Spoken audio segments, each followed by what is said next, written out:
Hello friends, welcome to LTX classes. So friends, let us start the discussion. Before that there was a small announcement. మన యొక్క flagship UPSC infinity course ఇప్పుడు మీకు live plus recorded classes available ఉంటాయి. So దీంట్లో మనకి GS prelims plus mains cover అవుతుంది, NCERT foundation, current affairs, CSAT, prelims test series, mains answer writing ఇవన్నీ కూడా కవర్ అవుతాయండి మనకి. సో దీని యొక్క ఫీ మనం ఛార్జ్ చేసేటువంటిది 60,000 రూపీస్. సో దీన్ని మీరు ఈఎంఐ 5,000 పర్ మంత్గా కూడా మీరు పే చేసుకోవచ్చు. ఇది మీకు లైఫ్ టైం వ్యాలిడిటీ తోటి వస్తుంది. ఇక్కడ స్క్రీన్ మీద కనిపించే నెంబర్కి మీరు కాల్ చేస్తే మీకు ఏ విధమైన డౌట్స్ ఉన్నా కూడా మీరు క్లారిఫై చేసుకోవచ్చు. అండ్ అలాగే మన యొక్క యాప్ ఎల్టీఎక్స్ క్లాసెస్ని సో మీరు డౌన్లోడ్ కూడా చేసుకోండి. Yes friends, that's it. Let's start the discussion. Hello friends, welcome to 2nd May daily Hindu news analysis. ఈ వీడియోలో మనము హిందూ న్యూస్ పేపర్లో పబ్లిష్ అయిన ఇంపార్టెంట్ ఆర్టికల్స్ని డిస్కస్ చేద్దామండి. Let us start the discussion. So friends, ఒకవేళ మనకి ఈ క్లాస్కి సంబంధించినటువంటి పీడిఎఫ్ మీకు కావాలనుకుంటే మన యొక్క ఎల్టీఎక్స్ ఐఏఎస్ టెలిగ్రామ్ ఛానల్లో మీకు అవైలబుల్గా ఉంటుంది. ఈ యొక్క కోడ్ని మీరు క్యూఆర్ కోడ్ని మీరు స్కాన్ చేసినట్లయితే కనుక you can get that particular PDF from this particular channel. Moving forward, మనకి integrated test series plus mentorship for UPSC అయితే కనుక మనం స్టార్ట్ చేయడం జరిగింది. This is meant for senior aspirants, అంటే ఆల్రెడీ ప్రిపరేషన్ అనేటువంటిది కోచింగ్ కంప్లీట్ చేసేసుకున్నటువంటి వాళ్ళకి ఈ యొక్క టెస్ట్ సిరీస్ పర్స్పెక్టివ్లో, ఎందుకంటే the more you practice the test series the better you will be.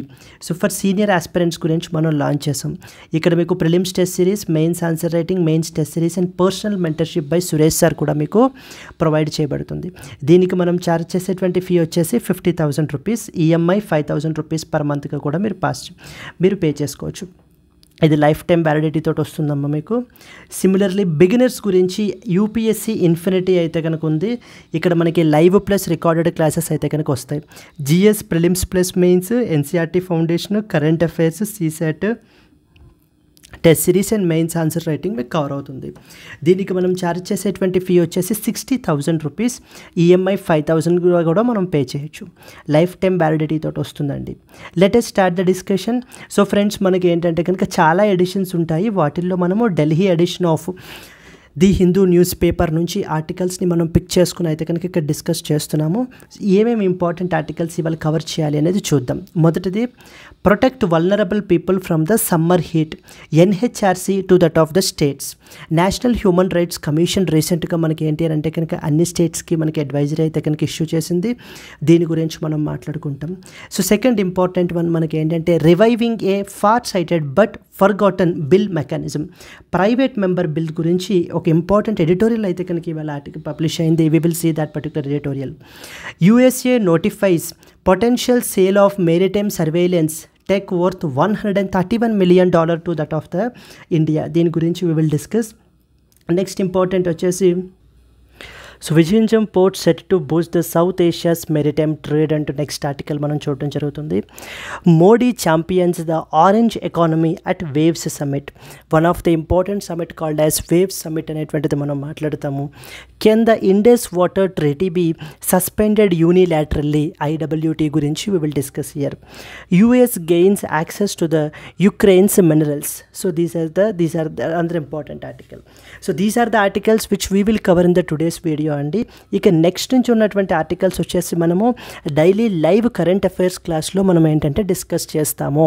So daily night 9 PM మన యాప్లో మనకి ఏంటంటే కనుక ఇట్స్ ఏ పెయిడ్ కోర్స్ మనకి ఏంటి అంటే కనుక రన్ అవుతుంది. ఈ క్లాసెస్లో డైలీ లైవ్ క్లాసెస్లో మనం ఏం చేస్తాము అని అంటే, ఇప్పుడు నార్మల్లీ ఈ వీడియోలో మనం హిందూ న్యూస్ పేపర్ కవర్ చేస్తున్నాం కదా, అక్కడ వచ్చేసి ఇక అదర్ సోర్సెస్ నుంచి like for example press Information Bureau, Down To Earth, Indian express, ఇలాంటి వాటి నుంచి మనము ఆర్టికల్స్ అనేటువంటిది కవర్ చేయడం అయితే కనుక జరుగుతుందండి. So these are the articles which we will see. Global antibiotic research and as well as development partnership గురించి మనం మాట్లాడుకుంటాము. దెన్ నెక్స్ట్ వచ్చేసి మనకి ఏంటంటే కనుక India opposes the inclusion of one of the important insecticide గురించి మనం మాట్లాడతాము. Exercise Dustlik, national medical register గురించి, ఆపరేషన్ హాక్ గురించి we will discuss. So these are the important current affairs. ఈ నెక్స్ట్ వచ్చేటువంటి ఆర్టికల్స్ అన్నీ కూడా మనకి ఏంటంటే the ultimate current affairs course for UPSC అనేటువంటి దాంట్లో మనం డిస్కస్ చేస్తాం. ఇక్కడ మీకు డైలీ లైవ్ క్లాస్ ఉంటుంది, పీడిఎఫ్ అనేది ప్రొవైడ్ చేయబడడం జరుగుతుంది. Weekly PDF plus test series test అనేటువంటిది కండక్ట్ చేస్తాము.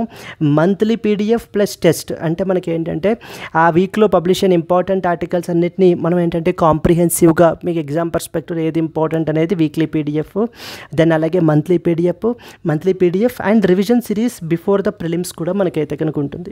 దీనికి మనం ఛార్జ్ చేసేటువంటి ఫీ వచ్చేసి కేవలం 10,000 రూపీస్ మాత్రమే. ఇది మీకు లైఫ్ టైం వ్యాలిడిటీ తోటి అయితే కనుక వస్తుందండి. సో ఇంపార్టెంట్ మనం కవర్ చేసేటువంటివి Press Information Bureau, Down To Earth, Indian Express, వీటి నుంచి మనం అయితే కనుక కవర్ చేస్తాం. Let us start the discussion. First and foremost article, protect the vulnerable people from that of the summer heat, NHRC to that of the states. రీసెంట్గా మనకి ఏంటంటే కనుక నేషనల్ హ్యూమన్ రైట్స్ కమిషన్ అనేటువంటి బాడీ ఉంది కదా, around 11 స్టేట్స్కి మనకి ఏంటి అని అంటే కనుక ఎన్హెచ్ఆర్సి కొన్ని సజెషన్స్ అనేటువంటివి ప్రొవైడ్ చేస్తున్నారు. ఏమని? So summer heat, ongoing heat వేవ్ని దృష్టిలో పెట్టుకుని చాలా వల్నరబుల్ గ్రూప్స్ సఫర్ అవుతారు. ఫర్ ఎగ్జాంపుల్ మనకి ఏంటంటే కనుక ఎల్డర్లీ పాపులేషన్ కానివ్వండి, లేకపోతే మనకి అవుట్ సైడ్ వర్క్ చేసేటువంటి కన్స్ట్రక్షన్ వర్కర్స్, లేకపోతే డెలివరీ పార్ట్నర్స్, వీళ్ళందరూ కూడా మీరు చూసినట్లయితే కనుక సో డెలివరీ పార్ట్నర్స్ వీళ్ళందరూ ఉంటారు కదా, వాళ్ళందరి గురించి కూడా మీరు ఏంటి అని అంటే కనుక కొన్ని మన మెజర్స్ అనేటువంటివి తీసుకోవాలి అంటూ మనకైతే కనుక చెప్పడం జరిగింది. ఫర్ ఎగ్జాంపుల్ స్కూల్స్లోనూ వాటిల్లోనూ కూడా ఎడిక్వేట్ వెంటిలేషన్ అది ఉండే విధంగా, నెక్స్ట్ వచ్చేసి ఫ్యాన్స్ అది వర్కింగ్ కండిషన్లో ఉండే విధంగా, డ్రింకింగ్ వాటర్ యాక్సెసిబుల్గా ఉండే విధంగా, అట్లీస్ట్ బేసిక్ మెడికల్ సప్లైస్ అనేటువంటివి ప్రొవైడ్ చేయాలి అని నేషనల్ హ్యూమన్ రైట్స్ కమిషన్ వాళ్ళు మనకి స్టేట్స్కి సజెషన్స్ అనేటువంటివి ఇస్తున్నారు. ఎందుకనంటే 2018 నుంచి 22 టైంలో మనకి ఏంటంటే కనుక అరౌండ్ 3,798 మెంబర్స్ చనిపోయారండి because of due to the ఈ యొక్క heat and as well as sunstroke వల్ల, అంటే వడదెబ్బది తగలడం వల్ల అరౌండ్ మనకి 3,798 మంది చనిపోయారు అని నేషనల్ క్రైమ్ రికార్డ్ బ్యూరో యొక్క డేటా చెప్తోంది. దాన్ని హైలైట్ చేస్తూ ఎన్హెచ్ఆర్సి ఇప్పుడు మనకి ఏంటంటే ఇవన్నీ కూడా ప్రివెంటబుల్ డెత్సే కదా, ద బేసిక్ మనం ఏంటి అని అంటే కనుక మెజర్స్ అనేటువంటివి తీసుకోవటం వల్ల మనం వీళ్ళందరినీ కూడా ప్రొటెక్ట్ చేయొచ్చు. సో కాబట్టి ఇట్ ఈస్ యువర్ రెస్పాన్సిబిలిటీ అంటూ స్టేట్స్కి మనకైతే కనుక చెప్పడం జరుగుతుంది.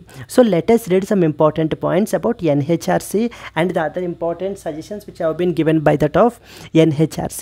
ఇప్పుడు NHRC గురించి మీరు తీసుకున్నాం అనుకోండి, నేషనల్ హ్యూమన్ రైట్స్ కమిషన్ అంటారు. ఎన్హెచ్ఆర్సి అనేటువంటిది మనకి ఏంటంటే కనుక watchdog of human rights అంటారు. Watchdog of human rights in India. మనకి హ్యూమన్ రైట్స్ని, పీపుల్ యొక్క హ్యూమన్ రైట్స్ని, మానవ హక్కులు అంటాం కదా, వాటిని ప్రొటెక్ట్ చేయడానికి ఎస్టాబ్లిష్ చేసినటువంటి బాడీ ఈ ఎన్హెచ్ఆర్సి అనేటువంటిది. NHRC national human rights commission అనేటువంటి బాడీ మనకి ఏంటంటే కనుక స్టాట్యూటరీ బాడీ అండి. ఇది మనకి it is A statutory body, అంటే పార్లమెంట్ ఒక లా చేసి మనకి ఈ యొక్క బాడీని ఎస్టాబ్లిష్ చేశారు. హ్యూమన్ రైట్స్ అంటే ఏంటి? Human rights are basically the basic rights that everybody will enjoy. So every human being, irrespective of their language, religion, caste, gender, place of birth, ఇవేవి పరిగణలోకి తీసుకోకుండా మనకి ఇర్రెస్పెక్టివ్ ఆఫ్ దెమ్ ప్రతి ఒక్కరికి కూడా హ్యూమన్ రైట్స్ అనేటువంటివి ఎంజాయ్ చేస్తారు. For example right to life. Right to life అనేటువంటిది ఈవెన్ మనకి మన కాన్స్టిట్యూషన్ గుర్తించి దీనిని మనము ఫండమెంటల్ రైట్గా కూడా మనం ఏంటి అని అంటే కనుక ఇవ్వడం జరిగిందండి. Article number 21 of the constitution of India. Article number 21 of the Constitution of India provides right to life and as well as personal liberty. ఈ ఆర్టికల్ 21 గురించి మీరు మాట్లాడినప్పుడు అయితే అవుట్ ఆఫ్ కాంటెక్స్ట్ బట్ కానీ ఎగ్జామ్ పర్స్పెక్టివ్లో మీకు చాలా ఇంపార్టెంట్. ఏంటంటే కపుల్ ఆఫ్ డేస్ బ్యాక్ మనకి సుప్రీంకోర్టు ఒక ల్యాండ్ మార్క్ జడ్జ్మెంట్ అనేటువంటిది ఇచ్చిందండి. ఏంటి ఆ landmark judgment? Right to digital access. Right to digital access is a fundamental right under article number 21 of the constitution of India అని చెప్పేసి మనకి చెప్పడం జరిగింది. ఇది మీకు ఒక యాడ్ ఆన్ పాయింట్ అనమాట, మీరు తెలుసుకోవాల్సినటువంటిది. ఇది అంటే ఇక్కడ రైట్ టు లైఫ్ అనేటువంటిది ఒక హ్యూమన్ రైట్, అలాగనే మన కాన్స్టిట్యూషన్ ఆఫ్ ఇండియా దీన్ని ఒక ఫండమెంటల్ రైట్గా కూడా మనకి ప్రొటెక్ట్ చేశారు అని చెప్తూ మనం ఇక్కడ ఆ కాంటెక్స్ట్ని ఉపయోగించుకుని ఇది ఒక ఆపర్చునిటీగా తీసుకుని మనం ఏంటంటే మరొక పాయింట్ తెలుసుకుంటున్నాం current affair, that is right to digital access అనేటువంటిది సుప్రీంకోర్టు మనకి రీసెంట్గా దీనిని ఫండమెంటల్ రైట్గా డిక్లేర్ చేసింది under article number 21 of the constitution అనేటువంటి పాయింట్ ఇక్కడ మనకి అర్థం కావాలి. So let us read a few more important points. Protect the vulnerable people from summer heat, NHRC to that of the states. ఇది మనకి ఏంటంటే కనుక జిఎస్ పేపర్ 2 అండర్లోకి మనకైతే కనుక వస్తుందండి. Vulnerable sections of our society, marginalised communities అని చెప్పి మీరు డిస్కస్ చేయొచ్చు ఆ టాపిక్ అంటర్లో. అండ్ అలాగనే ఎన్హెచ్ఆర్సీ గురించి మాట్లాడేటప్పుడు it comes under statutory bodies అనేటువంటి టాపిక్ అండర్లో మనం చదువుకోవాలన్నమాట దీన్ని. చూడు, let us see. The National Human Rights Commission NHRC recently directed 11 heat wave prone states to take urgent preventive మెజర్స్ని తీసుకోండి. ఎందుకని? To protect the vulnerable population such as outdoor workers, for example construction workers is best example మనకి. అలాగే elderly population, children and the homeless people, వీళ్ళందరూ కూడా ఇప్పుడు ఈ యొక్క హీట్ వేవ్స్కి విపరీతంగా మనకి ఏంటి అని అంటే కనుక సఫర్ అవుతున్నారు. అండ్ రీసెంట్గా నేషనల్ క్రైమ్ రికార్డ్స్ బ్యూరో యొక్క డేటాను గురించి కూడా మనం మాట్లాడుకున్నాం కదా. సో రీజన్ చూడండి, based upon the National Crime Records Bureau NCRB data showing that around 3,700 deaths because of due to heat and sunstrokes occurred between 2018 to 2022. 2018-2022 మధ్యలో తీసుకుంటే కనుక ఈ 3,798 మంది చనిపోయారు because of due to the sunstrokes. కాబట్టి మనము inclusive measures అనేటువంటివి తీసుకోవాలి during this extreme heat situations అని చెప్పి మనకేంటంటే ఎన్హెచ్ఆర్సీ చెప్తుంది. ఏ states particularly Punjab, Haryana, UP, Bihar, Jharkhand, West Bengal, Odisha, Rajasthan, ఈ స్టేట్స్ అన్నిటికీ కూడా మనకి డైరెక్షన్స్ అనేటువంటివి ఇష్యూ చేయబడడం జరిగింది. అండ్ అలాగే schools, anganwadi centres, community halls, వీటిలన్నిటిలోనూ కూడా ప్రాపర్ వెంటిలేషన్ అది ఉండే విధంగా, ఫ్యాన్స్ అవి అక్కడ పనిచేసే విధంగా, డ్రింకింగ్ వాటర్ ఎప్పుడు అవైలబుల్గా ఉండే విధంగా, బేసిక్ మెడికల్ సప్లైస్ అనేటువంటిది కూడా మెయింటైన్ చేయాలి అంటూ మనకి ఏంటంటే కనుక ఎన్హెచ్ఆర్సీ మనకి చెప్తోందండి. Then national disaster management authority NDMA ఒక గైడ్లైన్స్ని రీటరేట్ చేస్తున్నారు. So these are the important things that you are expected to know. And not only that, state governments అందరినీ కూడా మీరు ఏం యాక్షన్ తీసుకున్నారు అనేటువంటి యాక్షన్ టేకెన్ రిపోర్ట్స్ని కూడా సబ్మిట్ చేయమని చెప్పేసి ఎన్హెచ్ఆర్సీ మనకి డైరెక్షన్స్ అయితే ఇష్యూ చేసింది. సో ఈ కాంటెక్స్ట్లో ఇక్కడ మీకు ఏమేమి తెలియాలి, హీట్ వేవ్స్ అనేటువంటిది ఒక కాన్సెప్ట్, అది మనం కవర్ చేసుకోగలగాలి. ఇంపాక్ట్ ఆఫ్ హీట్ వేవ్స్ గురించి మీరు చూడాలి, that is another important topic. Then the next ఇంపార్టెంట్ది ఏం కవర్ చేయాలి ఇక్కడ, మార్జినలైజ్డ్ కమ్యూనిటీస్ మనకి ఏ విధంగా సఫర్ అవుతున్నారు because of due to that of the heat related things. Marginalised communities గురించి మనం ఏంటంటే కవర్ చేసుకోగలగాలి. నెక్స్ట్ వచ్చేసి స్టాట్యూటరీ బాడీస్లో ఎన్హెచ్ఆర్సీ గురించి తెలుసుకోవాలి. సో ఇవన్నీ కూడా మీకు ఏంటంటే కనుక బోత్ ప్రిలిమ్స్ అండ్ మెయిన్స్ పర్స్పెక్టివ్లో మనకి అడిగే అవకాశాలు మనకు ఉన్నాయండి. NHRC national human rights commission అనేటువంటిది మనకి ఏంటంటే కనుక ఇందాక అనుకున్నట్టుగా it is a statutory body that is established in the year 1993 under the protection of human rights act 1993. Parliament మనకి ఈ protection of human rights act అనేటువంటి చట్టాన్ని తీసుకుని వచ్చింది. ఆ చట్టం ద్వారా మనకి ఏంటంటే ఎన్హెచ్ఆర్సీ అనేటువంటి బాడీని మనకి ఎస్టాబ్లిష్ చేశారు. అంటే ఈ యాక్ట్ రిలేటెడ్ ప్రొవిజన్స్ని మనకి ఎన్ఫోర్స్ చేస్తుందన్నమాట. దెన్ అంతకంటే ముందు అంటే 2 years బ్యాక్, దట్ ఈస్ 1991లో ఒక ల్యాండ్ మార్క్ థింగ్ జరిగింది, that is something called as Paris principles అని చెప్పేసి మనకైతే అడాప్ట్ చేసుకున్నారనమాట. ప్యారిస్ ప్రిన్సిపల్స్, ఆ యొక్క ప్యారిస్ ప్రిన్సిపల్స్ అనేటువంటి వాటిని యునైటెడ్ నేషన్స్ మనకి అడాప్ట్ చేసింది. సో దానికి ఇండియా కూడా మనకి సిగ్నేటరీయే, we are also signatory to these particular Paris principles. అందుకని మనం ఏంటంటే ఈ యొక్క లాని చేసి ఈ యొక్క protection of human rights act 1993ని చేసి మనం ఎన్హెచ్ఆర్సీ అనే బాడీని ఎస్టాబ్లిష్ చేసాం. ఏం చేస్తుంది అసలు ఎన్హెచ్ఆర్సీ?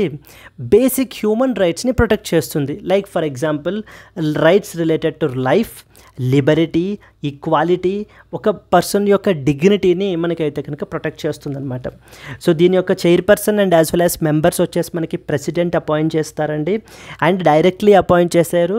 ఒక 6 మెంబర్ కమిటీ మనకైతే కనుక ఉంటుందన్నమాట. ఆ 6 member committee which is headed by that of the prime minister మనకి ఏంటంటే కనుక ఎన్హెచ్ఆర్సీలో మీకు అపాయింట్ చేయబడుతుంది. అయితే ఎన్హెచ్ఆర్సీ గురించి జిఎస్ పేపర్ 2 పాలిటీలో మీరు కవర్ చేయాలి. And NHRC as such institution గురించి మీరు ఏంటి అని అంటే కనుక క్లియర్గా అక్కడ స్టడీ చేస్తారు. అక్కడ ఎవరెవరు అసలు 6 మెంబర్స్ ఎవరెవరు అనేటువంటి ఆస్పెక్ట్స్ కూడా మీరైతే తెలుసుకోవాల్సినటువంటి పరిస్థితి ఉంటుంది. అంటే ఇక్కడ క్వశ్చన్ ఎలా అడుగుతారంటే కన్సిడర్ ద ఫాలోయింగ్ అని చెప్పేసి ఇచ్చి how many of the above members are part of the 6 member committee అని చెప్పేసి మనకి అడిగే అవకాశాలు ఉంటాయి.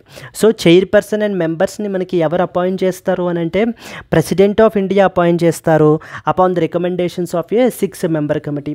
వీళ్ళ యొక్క టెన్యూర్ వచ్చేసి 3 years or until the age 70 whichever is earlier and as well as reappointment is allowed. So వీళ్ళని మనకి ఏంటంటే కనుక ఎయిదర్ 3 years పాటు ఆర్ 70 years ఆఫ్ ఏజ్ వచ్చేంత వరకు వీళ్ళు ఏంటి అని అంటే కనుక కంటిన్యూ అవ్వచ్చు మనకి. So the post tenure employment with government is not permitted. Salaries and service conditions అవి కూడా మనకి సెంట్రల్ గవర్నమెంట్ మనకైతే కనుక డిసైడ్ చేస్తుంది.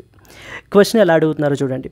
Discuss the role of NHRC in safeguarding the rights of vulnerable populations, especially during the extreme weather events like heat waves. So NHRC ఏ విధమైనటువంటి role అనేటువంటిది play చేస్తుంది అండ్ యాజ్ సచ్ ఎన్హెచ్ఆర్సీ లేదా in జనరల్గా కూడా మనకు అడగచ్చు ఎన్హెచ్ఆర్సీ హ్యూమన్ రైట్స్ని ప్రొటెక్ట్ చేయడం గురించి ఏమేమి ఇనిషియేటివ్స్ మనకైతే కనుక తీసుకున్నారు అని, ఏ విధమైన రోల్ ప్లే చేస్తుంది అని చెప్పేసి మనకైతే అడిగే అవకాశాలు ఉన్నాయి. సో దీనికి సంబంధించిన ప్రిలిమ్స్ క్వశ్చన్ అనేది మీరు చూసుకుంటే కనుక consider the following statements about NHRC. First one వచ్చేసి it is a constitutional body that is established under article number 338. So that is the first statement. And second statement చూసుకుంటే it is guided by Paris principles adopted by the United Nations General Assembly. Which of the above statements given is or are correct statements అంటున్నారు. First statement చూడండి, అది constitutional బాడీనా? మనకు already తెలుసు కదా, it is a statutory body అని చెప్పేసి. So this is a wrong statement. But కానీ మీరు ఏంటంటే ఆర్టికల్ నెంబర్ 338 ఆఫ్ ద కాన్స్టిట్యూషన్లో ఏ కాన్స్టిట్యూషనల్ బాడీ గురించి దేని గురించి మాట్లాడుతుంది అనేటువంటిది కమెంట్ అయితే కనుక చేయండి. That is article number 338 of the constitution దేని గురించి మాట్లాడుతుంది అనేది. బట్ ఇక్కడికి మాత్రం ఇది స్టేట్మెంట్ అయితే తప్పు. రెండవది it is guided by the Paris principles కదా అనుకున్నాం కదా. 1991లో ప్యారిస్ ప్రిన్సిపల్స్ మనకి అడాప్ట్ చేసుకున్నారు అని చెప్పేసి. సో సెకండ్ స్టేట్మెంట్ వచ్చేసి మనకి correct. So which of the above statements is or correct అంటే ద ఆన్సర్ వచ్చేసి మనకి 2 only is the correct statement అండి. NHRC is not a constitutional body. It is a statutory body which is established under the Protection of Human Rights Act 1993. It is guided by that of Paris principles, which are the international standards which are with respect to the role and functioning of that of the national human rights institutions. అంటే Paris principles అనేటువంటివి ఏం చేశాయి అని అంటే కొన్ని స్టాండర్డ్స్ని set చేశాయి అన్నమాట. అంటే ఏ విధంగా ఈ యొక్క హ్యూమన్ రైట్స్ ఇన్స్టిట్యూషన్స్ అనేటువంటివి ఫాలో అవ్వాలి అని చెప్పేసి మనకి ప్రిస్క్రైబ్ చేయబడడం జరిగింది. This is the first important article that you are expected to know about. Let us move on to the second important one. Reviving a far-sighted but forgotten bill mechanism అంటూ మనకి ఏంటంటే article publish అయింది.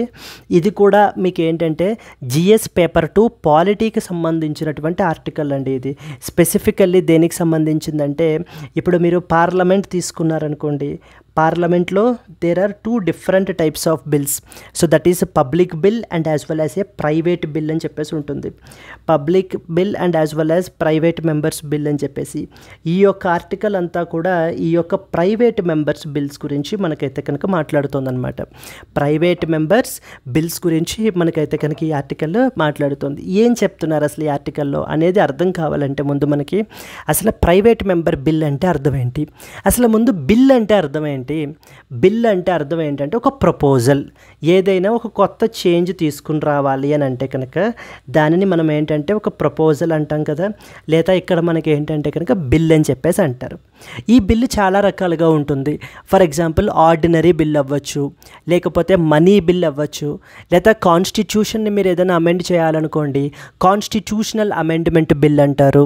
ఇలా రకరకాలుగా different types of bills అనేటువంటివి మనకైతే కనుక ఉంటాయి. Then and apart from that ఇప్పుడు మనకి ఏంటి అని అంటే కనుక అంటే అది ఏ టైప్ ఆఫ్ బిల్ అనే దాన్ని బట్టి మనకు ఒక కేటగిరీ ఉంటుంది, ఎవరు దాన్ని ఇంట్రడ్యూస్ చేస్తున్నారు అనేటువంటిది ఇంకొక కేటగిరీ ఆఫ్ బిల్స్ మనకైతే కనుక ఉంటాయి. సో దట్ ఈస్ హియర్ మనం చూసుకుంటే కనుక ఈ బిల్ అనేటువంటిది ఏదర్ లోక్సభలో కానీ రాజ్యసభలో కానీ మనకి ఇంట్రడ్యూస్ చేస్తారు. అంటే నేను ఆర్డినరీ బిల్ గురించి మాట్లాడుతున్నాను. ఇప్పుడు లోక్సభలో ఇంట్రడ్యూస్ చేశారనుకోండి, అక్కడ పాస్ అయిపోయిన తర్వాత మనకి ఏమవుతుంది, రాజ్యసభలో ఇంట్రడ్యూస్ చేస్తారు. అక్కడ కూడా పాస్ అయిపోయిన తర్వాత అప్పుడు ఆ బిల్ అనేది ఏమవుతుంది, యాక్ట్గా మారుతుంది. అంటే ఈ రెండు హౌసెస్లో పాస్ అయిపోతే యాక్ట్గా మారిపోతుందా? కాదు కదా, ప్రెసిడెంట్ యొక్క అసెంట్ కూడా పొందాలన్నమాట. ప్రెసిడెంట్ కూడా అసెంట్ కూడా పొందిన తరువాతన ఆ బిల్లు మనకి ఏమవుతుందంటే యాక్ట్గా మారుతుంది. ఓకేనా? ఇందాక చూడండి, so this is one such example. మనకి ఇక్కడ యాక్ట్గా మనకి ఏంటి అంటే చేంజ్ అవ్వడం అయితే జరుగుతుంది. Now coming to the private member bill అంటే అర్థం ఏంటి? So what is private member bill? సింపుల్గా చెప్పాలి అని అంటే కనుక a bill which is introduced by a bill introduced by a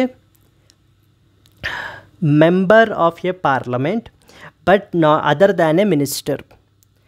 Member of a parliament other than a minister కాకుండా so the other member of A parliament introduce చేసినట్లయితే కనుక దానిని మనకి ప్రైవేట్ మెంబర్ బిల్ అని పిలుస్తారు. ఈ ప్రైవేట్ మెంబర్ బిల్స్ జనరల్లీ మనకి ఏంటంటే కనుక ఎవ్రీ ఆన్ ఫ్రైడేస్ డిస్కషన్ అనేటువంటిది జరుగుతుందన్నమాట వీటికి సంబంధించి. Then at the same time ఈ ప్రైవేట్ మెంబర్ బిల్ అనేది ఇంట్రడ్యూస్ చేయాలి అని అంటే అట్లీస్ట్ 1 month ప్రియార్ నోటీస్ అనేటువంటిది ఇవ్వాలి. అప్పుడు మాత్రమే ఈ బిల్ని మనకి ఏంటంటే కనుక ఇంట్రడ్యూస్ అయితే కనుక చేయగలరు. ప్రైవేట్ మెంబర్స్ బిల్స్ అనేటువంటివి ఏ ఇండివిజువల్ అయినా కూడా మనకి తీసుకుని రావచ్చు అనమాట. అంటే any member of the parliament other than A minister తీసుకుని రావచ్చు. ఇప్పుడు ఈ ఆర్టికల్లో మనకి ఏమంటున్నారంటే ప్రైవేట్ మెంబర్ బిల్స్ అనేటువంటివి ఒక ఎక్సలెంట్ మెకానిజము, అంటే ఒక ఎక్సలెంట్ టూల్. దేనికి సంబంధించి ఒక individual member of the parliament తన యొక్క కాన్స్టిట్యుయెన్సీకి సంబంధించి కానీ ఏదైనా ఒక ఇన్నోవేటివ్ నీడ్ని ఫుల్ఫిల్ చేయడం గురించి కానీ మనకి ఏంటంటే కనుక ఈ మెకానిజం ద్వారా ఈ ఛానల్ ద్వారా మనకి బిల్స్ అనేటువంటివి పాస్ చేయొచ్చు. ఫర్ ఎగ్జాంపుల్ మనకి ఏంటంటే there is one such bill called as right to disconnect bill అని చెప్పి మనకి తీసుకుని వచ్చారు. Right to disconnect bill. Right to disconnect bill అనేటువంటిది మనకి ఏం చేస్తుందంటే కనుక it is something related to it's like మనకి ఎలా అంటే ఇప్పుడు వర్కింగ్ అవర్స్ ఉంటాయి కదండి, ప్రతి ఒక్కరికి జాబ్ చేసేటువంటి వాళ్ళకి కొన్ని వర్కింగ్ అవర్స్ అనేటువంటివి ఉంటాయి. మీలో చాలామంది కూడా జాబ్ చేస్తూ ఉంటారు. సో అరౌండ్ 10 hours కానీ లేకపోతే 12 hours a day కానీ డిఫరెంట్ వర్కింగ్ అవర్స్ అనేటువంటివి ఉంటాయి. ఈ రైట్ టు డిస్కనెక్ట్ బిల్ ఏం ప్రపోజ్ చేసింది అని అంటే కనుక to get disconnected from the office work after working hours. అంటే మన వర్కింగ్ అవర్స్ అనేటువంటివి అయిపోయిన తరువాత ప్రతి ఒక్క ఎంప్లాయీకి కూడా రైట్ టు డిస్కనెక్ట్, అంటే ఇంకా వర్క్ అవర్స్ నుంచి కంప్లీట్గా డిస్కనెక్ట్, అంటే ఏమైనా ఫోన్ కాల్స్ కానీ లేకపోతే మెయిల్స్ కానీ ఏమీ రెస్పాండ్ అవ్వాల్సిన అవసరం లేదు. That is what is employees right. ఎందుకని తీసుకొస్తున్నారు? ఎందుకంటే పర్సనల్ లైఫ్ని వర్క్ లైఫ్ బ్యాలెన్స్ని బేసికలీ వర్క్ లైఫ్ బ్యాలెన్స్ని మెయింటైన్ చేయాలి. మన యొక్క ప్రొఫెషనల్ లైఫ్ అనేటువంటిది మన పర్సనల్ లైఫ్ని తినేయకూడదు అనేటువంటి ఉద్దేశంతో ఒకవేళ నిజంగా మీరు జాబ్ చేస్తూ ఉంటే కనుక do you really have that work life balance? Please do comment అండి. మీకు నిజంగా వర్క్ లైఫ్ బ్యాలెన్స్ అనేటువంటిది మీరు మెయింటైన్ చేస్తున్నారా, లేదా ప్రొఫెషనల్ లైఫ్ అనేటువంటిది మీ పర్సనల్ లైఫ్ని తినేస్తోందా అనేటువంటిది కమెంట్ అయితే కనుక చేయండి. అయితే ఇది ఎగ్జాంపుల్ అనమాట. ఇక్కడ రైట్ టు డిస్కనెక్ట్ బిల్ అనేటువంటిది ఒక ప్రైవేట్ మెంబర్ మనకి ఏంటంటే కనుక బిల్ గా తీసుకుని రావడం జరిగింది. But however it was not passed. So ఇలా కానీ ప్రాబ్లం ఏంటి, అంతా బాగానే ఉంది కదా, అయితే ఛానల్ చాలా బాగుంది, ఇండివిజువల్ మెంబర్స్ పాస్ చేయొచ్చు మనకి బిల్ అనేటువంటిది, ఇండివిజువల్స్ ఇంట్రడ్యూస్ చేయొచ్చు. దెన్ ప్రాబ్లం ఏంటంటే అసలు ఇప్పటికి ఎన్ని బిల్స్ పాస్ చేశారు? ప్రైవేట్ మెంబర్ బిల్ మీదన యూపీఎస్సీలో మొన్న 2023లో మనకి ఏంటంటే కనుక 2024 ఐ థింక్ సో మనకి ఏంటంటే కనుక ప్రిలిమ్స్ క్వశ్చన్ అడిగారండి. వెరీ వెరీ ఇంపార్టెంట్ క్వశ్చన్ అది మనకి ప్రిలిమ్స్లో స్ట్రైట్ అవే అడగడం జరిగింది. కాబట్టి ఈ టాపిక్ ఖచ్చితంగా మనకి తెలుసుకోవాలి. అండ్ ఇప్పటికీ మనకి ఏంటంటే కనుక ప్రైవేట్ మెంబర్స్ బిల్స్ ఎన్ని పాస్ చేసి ఉంటారు? ఒక 500 లేకపోతే ఒక 200 ఆర్ ఎల్స్ అట్లీస్ట్ 100 ఆర్ 50 ఇంకా తగ్గించాలా? Yes, it was actually 14 bills have been passed అండి. సో 14 బిల్స్ మనకి ఏంటి అని అంటే కనుక ఇప్పటికీ పాస్ అయితే కనుక చేయబడడం అయితే కనుక జరిగింది.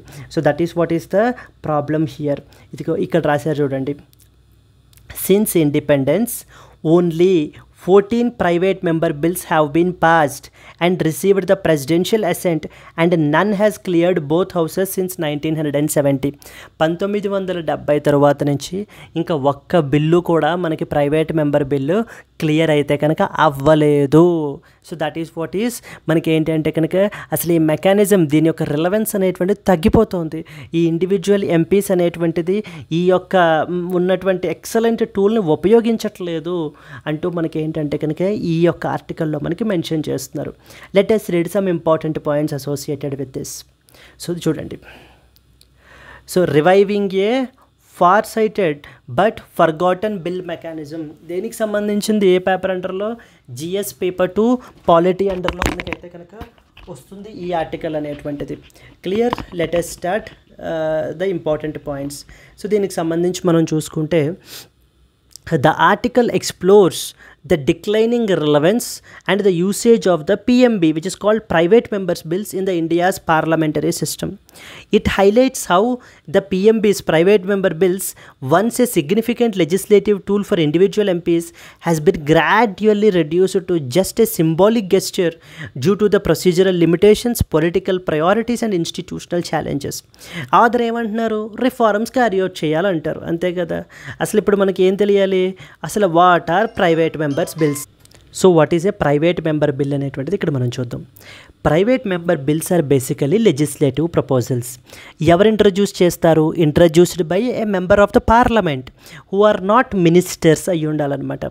బట్ ఇన్ మెజారిటీ మన కంట్రీలో మెజారిటీ ఆఫ్ ద బిల్స్ అనేటువంటివి గవర్నమెంటే, which will be introduced by the minister and backed by that of the government. ఈ యొక్క ప్రైవేట్ మెంబర్ బిల్స్ని సో జనరల్లీ మనకి ఇందాక మనం అనుకున్నట్టుగా ఆన్ ఫ్రైడేస్ వీటికి సంబంధించినటువంటివి డిస్కషన్ అనేటువంటిది మనకి జరుగుతుందండి. ఈ యొక్క ప్రైవేట్ మెంబర్ బిల్స్ అనేటువంటివి whether from the ruling or the opposition పార్టీస్కి ఒక ఎక్సలెంట్ ఆపర్చునిటీని ఇస్తాయి. ఎందుకని? వీళ్ళు డిఫరెంట్ ఇష్యూని తీసుకురావచ్చు పార్లమెంట్కి, which may not be necessarily guided by that of the party lines. అంటే వాళ్ళ యొక్క పార్టీ యొక్క ఐడియాలజీ కానీ లేదా వాళ్ళ పార్టీ ఏం చెప్తుందో అదే చేయాలి అనేటువంటిది ఏమీ లేకుండా వీళ్ళకి ఆ ఇండివిజువల్ ఫ్రీడమ్ ద్వారా వీళ్ళు ఏంటంటే ఆ బిల్స్ అనేటువంటి వాటిని ఇంట్రడ్యూస్ చేయొచ్చు. బట్ కానీ ఈ యొక్క ప్రైవేట్ మెంబర్ బిల్స్ అనేటువంటివి డిక్లైన్ అయిపోతున్నాయి రోజు రోజుకి. ఎందుకనంటే because of due to frequent disruptions, adjournments and government బిజినెస్ని ముందు ప్రయారిటైజ్ చేయటం వల్ల. అంటే ఫ్రైడేస్ జనరల్గా మనకి ఏం చేయాలి? ప్రైవేట్ మెంబర్స్ బిల్స్ని డిస్కస్ చేయాలి కదా. ఒక్కొక్కసారి గవర్నమెంట్ ఏం చేస్తూ ఉంటుందంటే ఇంకా గవర్నమెంట్కి సంబంధించినటువంటి బిల్స్ ఇంకా క్లియర్ అవ్వలేదు లేదా అదర్ ఇంపార్టెంట్ థింగ్స్ ఉన్నాయి అని చెప్పేసి వీటిని మనకి ఏంటి అని అంటే కనుక ఈ గవర్నమెంట్ బిజినెస్ని ప్రయారిటైజ్ చేసేస్తూ ఉంటారు. అండ్ యాజ్ ఆఫ్ నౌ ఇప్పటికి ఎన్ని బిల్స్ మనకి పాస్ ఆన్ అయ్యాయంటే only 14 private member bills have been received the presidential assent and they became the law since independence. మొన్న జరిగిన 17th లోక్సభలో 279 ప్రైవేట్ మెంబర్ బిల్స్ ఇంట్రడ్యూస్ చేశారు. కానీ 2 మాత్రమే లోక్సభలో డిస్కస్ చేశారు అండ్ 14 మాత్రమే రాజ్యసభలో డిస్కస్ చేశారు. 18th లోక్సభలో 64 పిఎంబీస్ని ఇప్పటికి ఇంట్రడ్యూస్ చేయబడడం అయితే జరిగింది. బట్ ఏది మనకి ఏంటి అంటే ఇంకా డిస్కషన్ స్టేజ్కి కూడా మనకైతే కనుక రాలేదు. అంటే ప్రైవేట్ మెంబర్ బిల్స్ యొక్క పరిస్థితి ఎలా ఉంది? అసలు ఇంత ఎఫెక్టివ్, ఇంత వెరీ బిగ్ ఆపర్చునిటీని మనం ఏంటి అని అంటే కనుక వెనక్కి పెట్టేస్తున్నాము. ఇది ఒక ఎక్సలెంట్ టూలు అంటూ ఆధార్ మనకి దీన్ని చెప్తున్నారండి. And examples for private members bills మీరు వీటిని ఖచ్చితంగా కోట్ చేయొచ్చు. వన్ సచ్ బిల్ వచ్చేసి రైట్ టు డిస్కనెక్ట్ బిల్ అని చెప్పి తీసుకుని వచ్చారు. Whose objective is focused on limiting the work-related digital communication after official hours. Initiated a national conversation on work-life balance. But కానీ అయితే ఇది పాస్ అవ్వలేదు. And second important something called as rights of transgender persons bill అని చెప్పి మనకి తీసుకుని వచ్చారు. ఆ తర్వాత ఇది ప్రైవేట్ మెంబర్ బిల్గా తీసుకుని వచ్చారు ఇనిషియల్లీ, అయితే పాస్ అవ్వలేదు. ఆ తర్వాత మనకి ఏంటంటే కనుక government rights of the transgender persons protection act 2019 అంటూ మనకి గవర్నమెంట్ అయితే తీసుకుని వచ్చింది. అంటే గవర్నమెంట్కి ఒక ఇదిని కూడా మనకి ఏంటంటే కనుక ఆ యొక్క నీడ్ని తెలియజేసిందనమాట ఈ ప్రైవేట్ మెంబర్ బిల్ అనేటువంటిది. ఈ ప్రైవేట్ మెంబర్స్ బిల్స్ అనేటువంటివి ఒక మెంబర్ ఆఫ్ ద పార్లమెంట్ యొక్క తన యొక్క కాన్స్టిట్యుయెన్సీ యొక్క డిమాండ్స్ని, అంటే తన యొక్క నియోజకవర్గాన్ని యొక్క డిమాండ్స్కి నీడ్స్ని ఫుల్ఫిల్ చేయడం గురించి ఒక బిల్ని మనకు తీసుకుని రావచ్చు. పబ్లిక్ సెంటిమెంట్ని మనకి ఏంటంటే రిఫ్లెక్ట్ అవుతూ ఉంటుందన్నమాట. So these bills are forward looking and innovative ideas అంటూ ఉంటారు. బట్ కానీ ఇక్కడ మనకి ఛాలెంజెస్ ఉన్నాయనుకున్నాం కదా, there are different challenges. And one such another challenge ఏంటంటే కనుక ఈ యొక్క 52nd constitutional amendment act, something called as anti defection law అని చెప్పేసి మనకి తీసుకుని వచ్చారు కదండి. 52nd constitutional amendment act, that is anti defection law, and 10th schedule limited the member of parliaments యొక్క ఇండిపెండెన్స్ని. అంటే వీళ్ళు పార్టీ లైన్స్ మీద లేకపోతే పార్టీ ఒపీనియన్ని వీళ్ళు ఏంటి అని అంటే కనుక క్యారీ అవుట్ చేయాలి. సో పార్టీ కంట్రోల్ అనేటువంటిది మనకి పెరిగిపోయింది. They are restricting the MPs from deviating from that of the party lines. So దీని మూలాన మనకి ఏంటంటే కనుక ప్రతి వాళ్ళు కూడా పాలిటిక్స్ అనేటువంటి దాన్ని వాళ్ళ యొక్క కెరియర్గానే చూస్తున్నారు తప్ప అదొక పబ్లిక్ సర్వీస్ అని, వాళ్ళ యొక్క నియోజకవర్గానికి సంబంధించినటువంటి బిల్స్ని మనకైతే కనుక ఇక్కడికి తీసుకుని వచ్చి ఆ యొక్క ఇష్యూస్ని మనకి రిజాల్వ్ చేయాలని. So the next important thing మనకి ఏంటంటే కనుక సజెషన్స్ వచ్చేసి మనకి ఏం చెప్తున్నారు అని అంటే కనుక, సో ఫ్రైడేస్ని ఖచ్చితంగా ఈ యొక్క ప్రైవేట్ మెంబర్ బిల్ డిస్కషన్కి డెడికేట్ చేయాలి, అంతే తప్ప గవర్నమెంట్ ఒక బిజినెస్ ఓవర్ రైడ్ చేసేయకూడదు అంటూ ఫస్ట్ ఇంపార్టెంట్ సజెషన్స్ చెప్తున్నారండి. సెకండ్ ఇంపార్టెంట్ మనకి ఏంటంటే యూకేలో so they follow something called a 10-minute rule అని ఫాలో అవుతారు. అంటే 10 minutes టైం ఇస్తారు. అంటే 10 minutes వాళ్ళు ప్రపోజ్ చేద్దాం అనుకుంటున్నటువంటి బిల్లుకి సంబంధించి నీడ్ ఏంటి ఇవన్నీ కూడా మనకి ఏంటి అని అంటే కనుక చెప్పేసేయాలన్నమాట.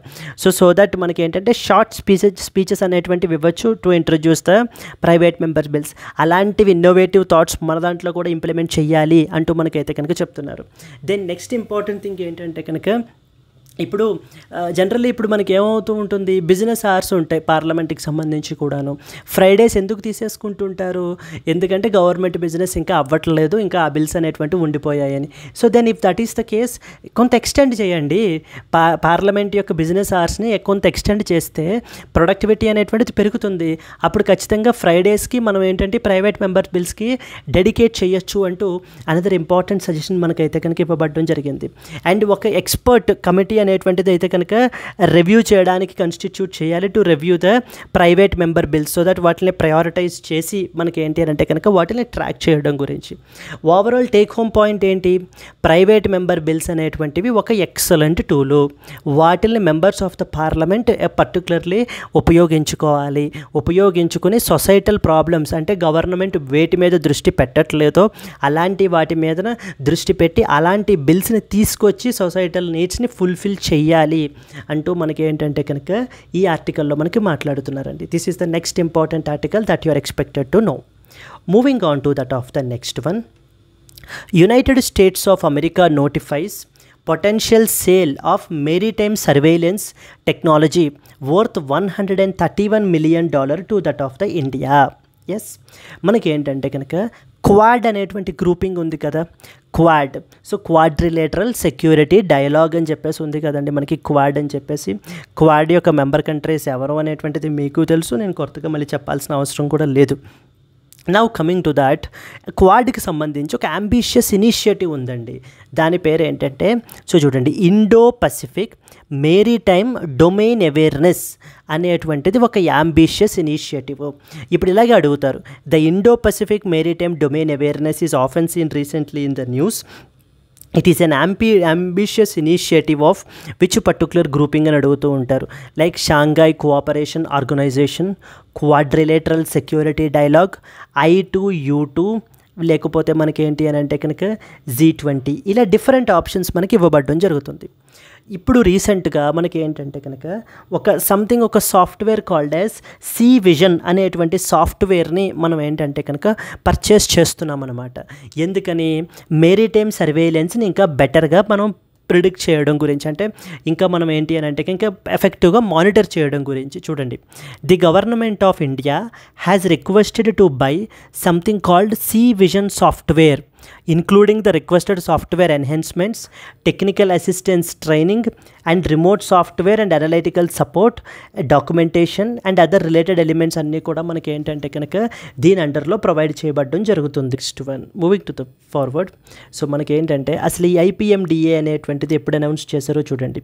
It was announced by that of the quad grouping comprising the countries like India, Australia, Japan and as well as United States of America at the Tokyo Summit in May 2022 to track the dark shipping and build a faster, wider and more accurate maritime picture of near real-time activities in partners' waters. So ఇక్కడ మనకు objective ఏంటంటే dark shipping అంటూ perform చేస్తూ ఉంటారు. అంటే మనకి ఏంటంటే వాళ్ళ యొక్క లొకేషన్ని మనకి తెలియజేయనివ్వకుండా షిప్స్ అనేటువంటివి కొన్ని గూడ్స్ని స్మగుల్ చేస్తూ మనకి ఏంటి అని అంటే కనుక ఇంపార్టెంట్ ఫ్యాక్ట్స్, ఇన్ఫర్మేషన్ని హైడ్ చేస్తూ మనకి ఏంటంటే ట్రావెల్ చేస్తూ ఉంటారు. అలాంటి వాళ్ళకి సంబంధించినటువంటి ఇన్ఫర్మేషను కంప్లీట్గా ఆ మెరిటైమ్ డొమైన్ అవేర్నెస్ అంతా కూడా మనకైతే కనుక ఉండడానికి అండ్ అలాగనే కంట్రీస్ అనేటువంటివి కోఆర్డినేట్ చేసుకోవడానికి ఈ యొక్క ఇనిషియేటివ్ని మనకి తీసుకుని వచ్చారు. IPMDA అనేటువంటి దాన్ని Indo Pacific maritime domain awareness అని చెప్పి మనకి తీసుకుని రావడం జరిగింది. So let us read some important points associated with this. ఇది మనకి ఏంటంటే GS paper 2 international relations, bilateral relations, strategic partnership between India and United States of America అంటూ మనకి ఏంటంటే లేకపోతే India and as well as Quad గ్రూపింగ్కి సంబంధించి మనం తెలుసుకోవాలి. The USA has notified a potential foreign military sale to ఎవరికి India involving the maritime surveillance technology under the Indo-Pacific Maritime Domain Awareness Initiative, which aims at enhancing the overall regional security and illicit shipping, అంటే illegal shipping activities carry out చేసేటువంటి అలాంటి వాళ్ళని track చేసి మనం వాళ్ళని పట్టుకోవడానికి, next వచ్చేసి overall regional సెక్యూరిటీని ఇంకా ఫర్దర్గా ఎన్హాన్స్ చేయడం గురించి మనకి ఏంటంటే కనుక ఈ యొక్క మనకి ఏంటి అని అంటే కనుక సేల్ అనేటువంటి జరుగుతుందండి. The USA's Defense Security Cooperation Agency issued a notification of a possible sale worth $131 million to that of India. For example దీని అండర్లో మనం ఏమేమి కొంటున్నాము అంటే సీ విజన్ సాఫ్ట్వేర్ ఒకటి కొంటున్నాము. సో దానికి related training, analytical support provide చేస్తారు, documentation, next వచ్చేసి logistic support అనేటువంటిది provide చేయబడడం జరుగుతుంది. సో హియర్ దీనివల్ల మనకి ఏమవుతుంది, దీని యొక్క ఇదేంటంటే కనుక ఇండియా అండ్ USA మధ్యన స్ట్రాటజిక్ టైస్ అనేటువంటివి ఫర్దర్గా స్ట్రెంగ్తన్ అవుతాయి. And Indo Pacific and Indian Ocean రీజియన్లో మనకి ఏంటంటే కనుక చాలా ఇల్లిసిట్ యాక్టివిటీస్ జరుగుతూ ఉంటాయండి. అంటే ఇల్లీగల్ యాక్టివిటీస్ జరుగుతూ ఉంటాయి, డ్రగ్ ట్రాఫికింగ్ మనకి జరుగుతూ ఉంటుంది, ఇలాంటి యాక్టివిటీస్ మనకి జరుగుతుంటాయి. అలాంటి వాటిని కౌంటర్ చేయడం గురించి, మనకి మెరిటైమ్ సెక్యూరిటీని ఎన్హాన్స్ చేయడం గురించి ఇప్పుడు ఈ ఇనిషియేటివ్ మనకి ఎంతగానో మనకు ఉపయోగపడుతుంది. It will help to track the dark shipping and build a real-time picture of maritime activity అని చెప్పేసి మనకు చెప్తున్నారు.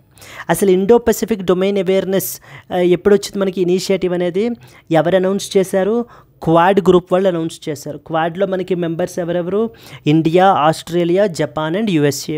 వీళ్ళు మనకి May 2022లో టోక్యో సమిట్, సో టోక్యోలో జరిగిందనమాట సమిట్ 2022లో. అప్పుడు మనకి ఏంటంటే కనుక ఈ యొక్క దీన్ని తీసుకుని వచ్చారండి, అంబిషియస్ ఇనిషియేటివ్ని. ఇది మనకి ఏమేం చేస్తుందంటే సౌత్ ఈస్ట్ ఏషియాని, సౌత్ ఏషియాని అండ్ ద పసిఫిక్ ఐలాండ్స్ని మనకైతే కనుక ఇంటిగ్రేట్ చేస్తూ ఉంటుంది. వీ టు బి మనకి ఏంటంటే మానిటర్ చేయడం గురించి అనమాట. So these are the important things. And ఈ యొక్క ఇప్పుడు ఈ క్యాపబిలిటీస్ వల్ల, ఇప్పుడు మనకి ఈ యొక్క సేల్ వల్ల లేకపోతే సాఫ్ట్వేర్ వల్ల, వీటి వల్ల మన యొక్క క్యాపబిలిటీ అనేటువంటిది పెరుగుతుంది with respect to maritime domain awareness అని చెప్తున్నారు. అండ్ మన యొక్క అనలైటికల్ కెపాసిటీ ఇంక్రీజ్ అవుతుంది. So India is expected to effectively integrate this in to that of our armed forces. So this is what is another important thing that you are expected to know about. ఓవరాల్గా ఇక take home point ఏంటి మనకి? So that is మనకి ఏంటి అని అంటే కనుక IPMDA గురించి మనకి ఏంటి అని అంటే కనుక Indo Pacific maritime domain awareness.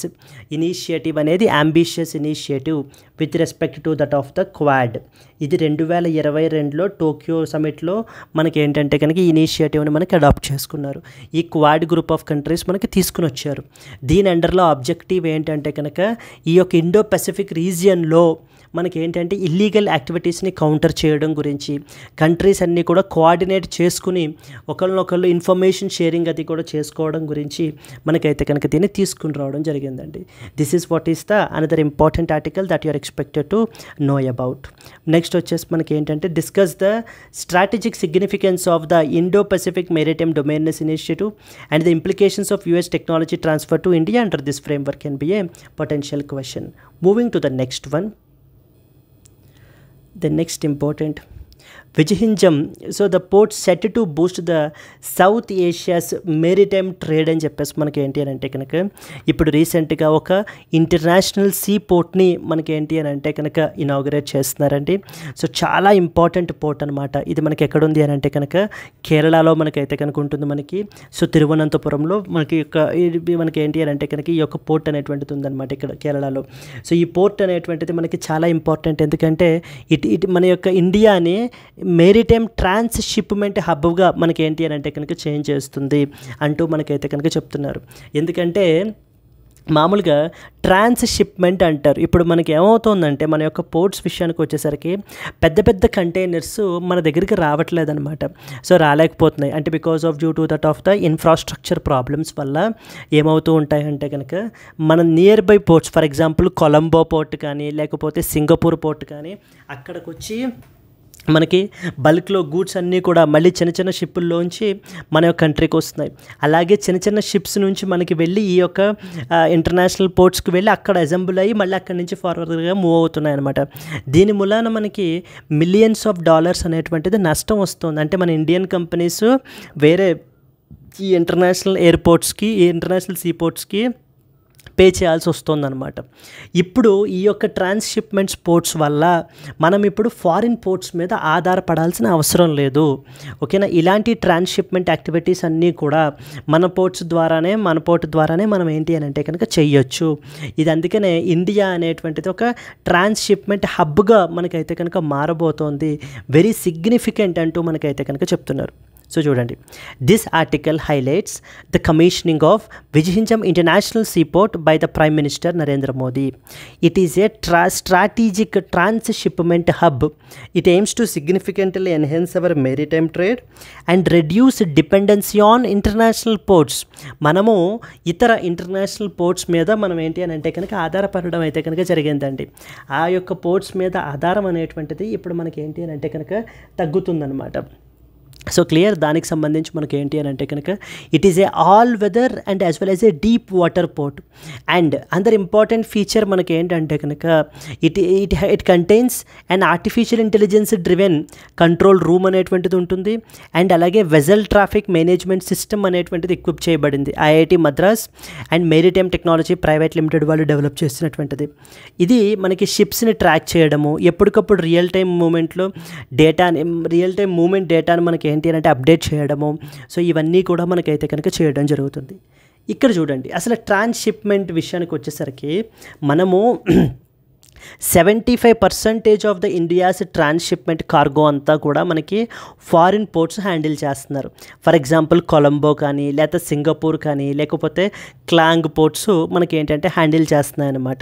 దీని మూలాన మనకి ఏమవుతుంది, ఇట్స్ ఎ రెవెన్యూ లాస్ అంతే కదా. మనము ఇతర ఫారిన్ పోర్ట్స్కి పే చేయాల్సి వస్తుంది. ఛార్జెస్ అన్నీ కూడా మనకి $200 to $220 million లాస్ అయితే మనకి జరుగుతుందన్నమాట. ఇప్పుడు యాజ్ ఎ రిజల్ట్ ఏమవుతుంది, మన కంపెనీస్కి ఇండియన్ ఇండస్ట్రీస్కి కాస్ట్ అనేటువంటిది పెరిగిపోతుంది. దెన్ అలాగనే congestion and as well as inefficiency, external location, strategic dependency, మనం డిపెండెంట్ అవ్వాల్సిన అవసరం వస్తుంది. లాంగ్ టర్మ్ రిస్క్స్ అనేటువంటివి ఉన్నాయి. ఇప్పుడు ఈ యొక్క విజయహింజం పోర్ట్ వల్ల మనము ఫారిన్ పోర్ట్స్ మీద ఆధారపడడం అనేటువంటిది తగ్గుతుంది. మన ఫారిన్ ఎక్స్చేంజ్ రిజర్వ్స్ అనేటువంటివి మనం కన్జర్వ్ చేసుకోవచ్చు. మన కంట్రీలోకే ఫారిన్ డైరెక్ట్ ఇన్వెస్ట్మెంట్ని మనం ఏంటంటే కనుక అట్రాక్ట్ చేసుకోవచ్చు. అండ్ మన దగ్గర షిప్ రిపేర్స్, వేర్ హౌసింగ్, ఇలాంటి యాక్టివిటీస్, ఇలాంటి అదర్ ఇన్ఫ్రాస్ట్రక్చర్, లాజిస్టిక్స్ సంబంధించిన ఇన్ఫ్రాస్ట్రక్చర్ కూడా మనకి ఏంటంటే కనుక ఇంప్రూవ్ అవుతుంది అంటూ మనకి ఈ యొక్క పోర్ట్కి సంబంధించినటువంటి సిగ్నిఫికెన్స్ గురించి మాట్లాడుతున్నారు. ఇది మనకి ఏంటంటే జిఎస్ పేపర్ 3 అండర్లో మనకి ఏంటంటే కనుక ఇన్ఫ్రాస్ట్రక్చర్ అంటూ ఒక ఇంపార్టెంట్ టాపిక్ ఉంది. సో దాంట్లో మనకి ఏంటంటే పోర్ట్స్, రైల్వేస్, ఇలా సివిల్ ఏవియేషన్ ఇవన్నీ ఉన్నాయి కదా, అక్కడ మనకి ఏంటంటే కనుక ఈ ఆర్టికల్ని మనం కవర్ చేసుకోవాలండి. Clear? This is what is the next important article. Moving to that of the next one. Modi champions the orange economy at the waves. రీసెంట్గా మనకి ఏంటంటే ముంబైలో వేవ్స్ సమ్మిట్ జరుగుతోంది. వేవ్స్ అంటే అర్థం ఏంటంటే world audio visual entertainment summit 2025 అని చెప్పేసి అర్థం మనకి. అంటే ఈ యొక్క సమ్మిట్ మనకి దేనికి సంబంధించింది అని అంటే కనుక క్రియేటివిటీ అనేటువంటి దాన్ని మనం ఏంటి అంటే క్రియేటివ్ ఎకానమీ అనమాట. So it is simply called as orange economy అంటారు. Orange economy is also nothing but creative economy అని చెప్పేసి మనకైతే కనుక అర్థం. ఇక్కడ మీరు చూసినట్లయితే ఇక్కడ రాశారు చూడండి, ద ప్రైమ్ మినిస్టర్, ఇక్కడ చూడండి, orange economy which is also known as creative economy refers to economic activities that leverage creativity, culture and intellectual property to generate the wealth and as well as jobs. State level exams రాసేటువంటి వాళ్ళకి అడుగుతూ ఉంటారు, orange economy refers to అని చెప్పేసి మనకైతే కనుక అడుగుతూ ఉంటారండి. ఇప్పుడు మన యొక్క హానరబుల్ ప్రైమ్ మినిస్టర్ మాట్లాడుతూ now create in India and create for the world అంటూ మనకైతే కనుక చెప్తున్నారనమాట. So let us discuss some important points which is associated with this particular initiative. Mainly ప్రిలిమ్స్లో మనకైతే కనుక అడిగే అవకాశాలు ఉన్నాయి. వేవ్స్ సమ్మిట్ అనేటువంటిది ముంబైలో మనకైతే జరుగుతుంది. So that is audio visual, మనకి ఏంటంటే ఎంటర్టైన్మెంట్ సమ్మిట్ అనమాట ఇది మనకి. So the prime minister Narendra Modi addressed the వేవ్స్ సమ్మిట్ 2025 ఇన్ ముంబై రీసెంట్లీ. వేరే ఆబ్జెక్టివ్ ఏంటి, మన country India should be a హబ్గా మారాలి. దేనికి సంబంధించి? క్రియేటివ్ ఇండస్ట్రీస్కి. And calling for a global collaboration in the orange economy. So ఏంటంటే ఇంటర్నేషనల్ లెవెల్లో కూడా మనకి ఏంటంటే కంట్రీస్ అనేటువంటివి మనతో కొలాబరేట్ అవ్వండి అంటూ మనకి ఏంటంటే చెప్తున్నారనమాట. It's a call given by that of the honourable prime minister. Orange economy అంటే it is also known as the creative economy. It uses creativity, culture and IP, intellectual ప్రాపర్టీని యూజ్ చేస్తూ ఉద్యోగాల్ని, నెక్స్ట్ వచ్చేసి సంపదని క్రియేట్ చేయడానికి అనమాట మనకి. And most importantly this creative economy అనేటువంటిది one of the growing and a huge potential ఉన్నటువంటి సెక్టార్ మనకి. ఇది growing and as well as a huge potential sector మనకి. So he is advocating for create in India and as well as create for the world. Global క్రియేటర్స్ని మనకి ఏంటి అని అంటే కనుక కొలాబరేట్ చేయమని చెప్పేసి, విత్ ఇండియన్ కౌంటర్ పార్ట్స్ తోటి కొలాబరేట్ అవ్వమని చెప్పేసి మనం ఏంటంటే ఇన్వైట్ చేస్తున్నామండి. అండ్ హియర్ క్రియేటివిటీ అనేటువంటిది కూడా ఎలా ఉండాలంటే it should be responsible in nature. ఎవరిని అంటే మనకి ఏంటంటే it should be, there should be, we should involve sensitivity and sensibility అనేటువంటిది ఉండాలి కంటెంట్ క్రియేషన్లో. ఎవరిని డిస్క్రిమినేట్ చేయకుండా, ఏ కమ్యూనిటీ మీద ఎటువంటి హేట్రెడ్ ఫీలింగ్ అనేటువంటిది క్రియేట్ చేయకుండా మనం ఏంటి అని అంటే కంటెంట్ క్రియేషన్ అనేటువంటిది చెయ్యాలి. So you should not do the content which turns humans into just robots లాగా మాత్రమే మనకి ఏంటి అని అంటే కనుక చూసేటువంటిది. మనకి ఈ యొక్క కంటెంట్ ద్వారా హ్యూమానిటీని మనం ఏంటంటే ఎన్రిచ్ చేయాలి, నాట్ జస్ట్ ఎంటర్టైన్మెంట్ మాత్రమే ఉండకూడదు అంటూ సో వేవ్స్ సమ్మిట్లో మన యొక్క హానరబుల్ ప్రైమ్ మినిస్టర్ మనకి అడ్రస్ అయితే చేస్తున్నారు. సో వేవ్స్ అనేటువంటిది world audio visual and entertainment summit. It is participated from around 90 countries. ఇక్కడ మనకి ఏంటంటే కనుక it is like a platform for culture, creativity and as well as the universal connectivity అనమాట. అంటే ప్రపంచంలో గ్లోబల్ క్రియేటర్స్ని మనం ఏంటంటే హానర్ చేయడం గురించి వేవ్స్ అవార్డ్స్ కూడా మనకి ఏంటంటే క్యారీ అవుట్ చేశారు, లాంచ్ చేశారు అనమాట. ఇక్కడ మనకి స్టేట్ లెవెల్ ఎగ్జామ్స్లో కూడా మనకు అడుగుతుంటారు. Waves summit, world audio visual entertainment summit 2025 అనేటువంటిది మనకి ఏ స్టేట్లో మనకైతే కనుక సో జరిగింది అని చెప్పేసి మనకు అడగచ్చు. ఆరెంజ్ ఎకానమీ గురించి మనకైతే కనుక అడగచ్చండి. These are the other 2 important prelims పర్స్పెక్టివ్లో మనకి అడిగేటువంటి క్వశ్చన్స్ మనకి. Moving on to that of the next important article. Moving to the next one. United States of America gained the access to Ukraine's minerals. Yes, so this is something very another significant thing అండి. రీసెంట్గా మనకి United States of America and as well as Ukraine మనకి ఏంటి అని అంటే కనుక ఒక important agreement అయితే కనుక సైన్ చేసుకున్నారు. So through this agreement now United States of America can access the vast mineral resources of Ukraine. Ukraine అనేటువంటి దేశం మనకి ఏంటంటే కనుక న్యాచురల్ రిసోర్సెస్లో, క్రిటికల్ మినరల్స్లో చాలా రిసోర్స్ రిచ్ నేషన్ అనమాట. మనకి అంటే చాలా రిసోర్సెస్ చాలా ఎక్కువ ఉన్నాయి ఇక్కడ మనకి. అమెరికా వాళ్ళకి కావాల్సినటువంటి ఇంపార్టెంట్ క్రిటికల్ మినరల్స్ ఇవన్నీ కూడా మనకి ఏంటంటే యుక్రెయిన్లో మనకి ఏంటి అని అంటే కనుక అవైలబుల్గా మనకు ఉన్నాయండి. బట్ దానికి సంబంధించి ఏంటి అని అంటే కనుక ఆ రిక్వైర్డ్ ఎక్స్ట్రాక్షన్స్ అవి కూడా మనకి క్యారీ అవుట్ చేయాలి. ఇప్పుడే ఈ రీసెంట్గా చేసుకున్న అగ్రిమెంట్ ఏంటి మనకి, ఇంతకుముందు మీరు చూస్తే United States of America president Trump మనకి ఏంటంటే కనుక ఈ యొక్క యుక్రెయిన్కి కావాల్సినటువంటి ఫైనాన్షియల్ సపోర్ట్ అనేటువంటిది ఆపేయడం, సస్పెండింగ్ ద మిలిటరీ ఎయిడ్ అనేటువంటిది సస్పెండ్ చేశారు కదా. సో దానికి సంబంధించి మనకి ఏంటంటే కనుక నౌ ఈ యొక్క ట్రీటీ వల్ల now further it can continued military aid అనేటువంటిది ప్రొవైడ్ చేసేటువంటి అవకాశాలు మనకైతే కనుక ఉన్నాయి. It could enable the USA to get the Ukraine's minerals అంటూ మనకైతే కనుక చెప్తున్నారనమాట. So United States of America ఈ రోజున మనం తీసుకుంటే కనుక ఎవరి మీదన ఆధారపడి ఉంది అని అంటే యుఎస్ఏ కూడా చైనా మీదన క్రిటికల్ మినరల్స్ గురించి ఆధారపడి ఉంది. So United States of America కూడా ఇప్పుడు మనకి ఏంటంటే వాటి యొక్క సప్లైని డైవర్సిఫై చేసుకోవాలి. చైనా వాడు ఎందుకంటే రిస్ట్రిక్షన్స్ ఇంపోజ్ చేసేస్తున్నాడు కదా ఎవరి మీదన, అమెరికన్ గూడ్స్ మీదన అరౌండ్ 125%, 145% టారిఫ్స్ అనేటువంటివి మనకి ఇంపోజ్ చేస్తున్నారు కదా. సో మనకి ఏంటంటే కనుక అటు ఒక పక్కన డైవర్సిఫై చేసుకోవాలి. And at the same time United States of America ఇప్పటిదాకా చాలా మిలిటరీ ఎయిడ్ అనేటువంటిది ప్రొవైడ్ చేసిందండి, అరౌండ్ $69 బిలియన్. బట్ కానీ యుక్రెయిన్లో ఉండేటువంటి మినరల్ రిసోర్సెస్ తీసుకుంటే మనకి around $500 billion worth of resources మనకి యుక్రెయిన్ దగ్గర ఉన్నాయి. దీనికి సంబంధించి వీళ్ళిద్దరూ కలిపి ఏంటంటే USA, United States of America and as well as Ukraine investment fund అని చెప్పేసి కూడా మనకైతే కనుక ఒకటి ఎస్టాబ్లిష్ చేస్తున్నారండి. So here if you see, so that is reinvestment fund అంటారు, which they call it as United States Ukraine reinvestment fund అనమాట. అయితే దీనికి సంబంధించి ఇంకా క్లియర్ కట్ ఇవైతే కనుక చెప్పలేదు, అంటే ఏవేమి ఇంపార్టెంట్ పాయింట్స్ దీంట్లో ఏంటి అనేటువంటిది. సో బట్ ద ఆబ్జెక్టివ్ ఏంటి, యుక్రెయిన్లో ఉన్నటువంటి వాస్ట్ మినరల్ రిసోర్సెస్ అనేటువంటివి United States of America access చేసుకోవాలి. అయితే సో దట్ ఏంటి అని అంటే కనుక అప్పుడు యుక్రెయిన్ వాళ్ళకి సపోర్ట్ చేస్తున్నా కూడా ఎకనామిక్ బెనిఫిట్ అనేటువంటిది మనకి ఏంటి అని అంటే యుఎస్ఏకి మనకైతే కనుక ఉంటుంది అంటూ మనకి చాలామంది ఎక్స్పర్ట్స్ చెప్తున్నారు.